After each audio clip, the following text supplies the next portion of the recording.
Gavana mar kaunti ma Kericho Erick Mutai koro obwogo weyo sirkal mar kaunti no kokalo kuom kawo sei kuom oganda ma e kaunti no kendo chwalo ne jatend piny mondo mi bag yiero manyien mar MCAs e kaunti ma Kericho.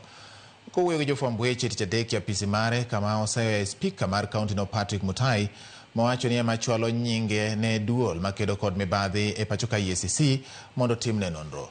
Ma biro bang' MCAs ma e kaunti ma Kericho chako twak ewi paro mage to thicho oko gavana no e apisi ka iseye kuom tiyo marach kod omenda maromo siling milion 86 ma giwacho ni olal e kaunti no.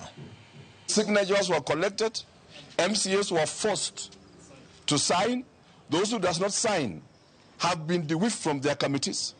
I give an example of the Honorable Kimarus of Gishara Ward, who, because of refusing to stand up to the dictatorship and the aristocracy of Erick Mutai, yesterday he was removed as the chair of roads, and today he was removed from being a member of the House Business Committee. I therefore officially invite the residents of Kericho County to consider and pursue a constitutional petition for the dissolution of a county government under Article 192 of the Constitution of Kenya.